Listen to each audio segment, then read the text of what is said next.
Okay, we're going to continue talking about circles, and you should have written these vocabulary terms down before you watch the video. If not, here's your chance to write them down.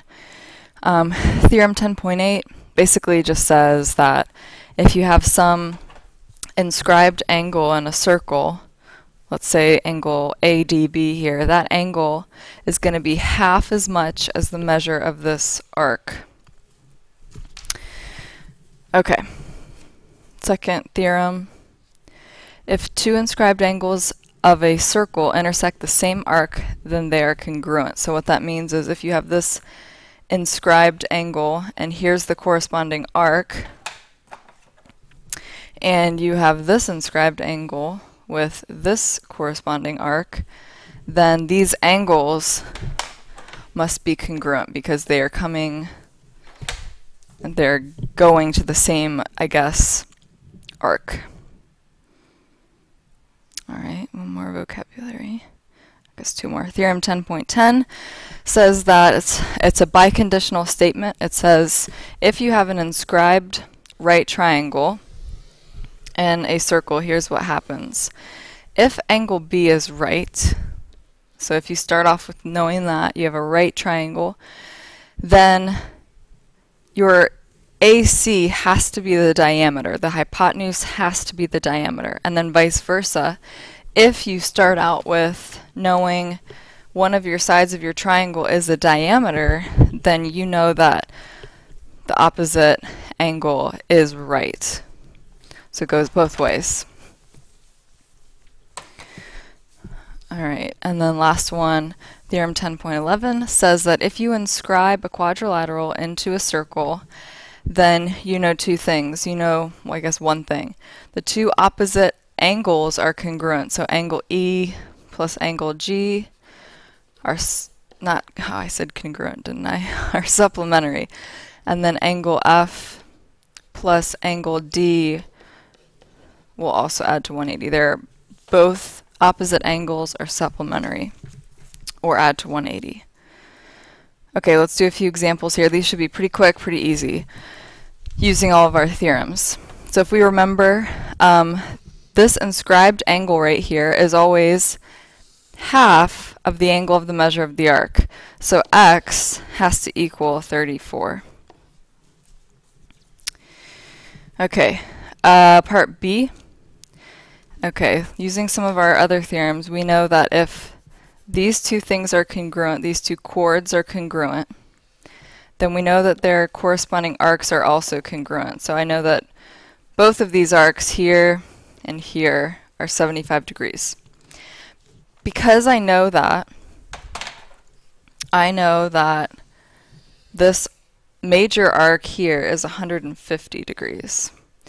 Which leaves me, if I'm subtracting 150 from 360, that leaves me with 210 for the measure of this arc.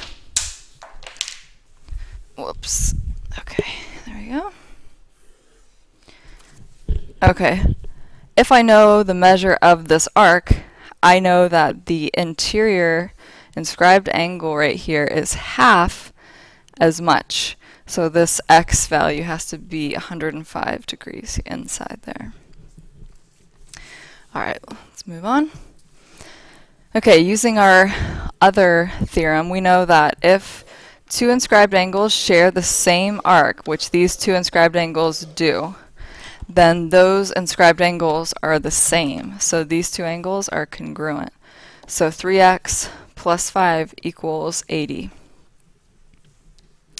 So 3x equals 75, x equals 25. Alright, same idea here.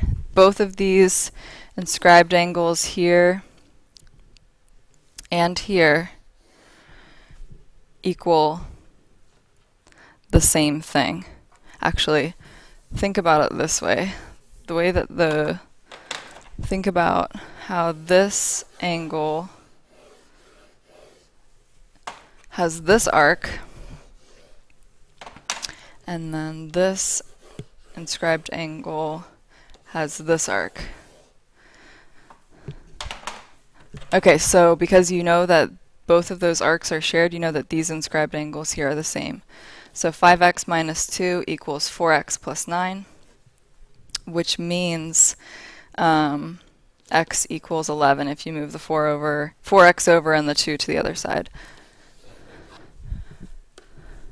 Okay. Oh, I missed one, sorry. Let's do the last problem here. In AD, what is, or example B, what is the measure of arc AD? So if the measure of arc AD is what we want to find, then what I would probably want to do is figure out what the measure of this angle is and then multiply it by 2. Alright, so to figure out what the measure of this angle is, I'm just going to plug 11 in for x. So 5 times 11 minus 2, and that's going to be that angle ABD. So that's 55 minus 2, which is 53. Alright, so the measure of arc, this is all work that should be going down there, measure of arc AD needs to be double the measure of that angle. So that's going to be 106 degrees. Okay, now let's move on here. Alright, example 3 and 4 are using one of those theorems that we talked about earlier.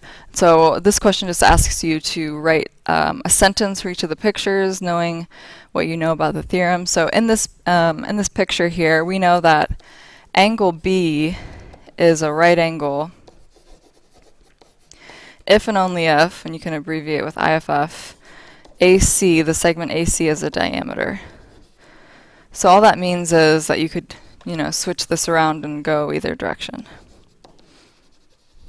So you could say if AC is a diameter, then angle B is a right angle.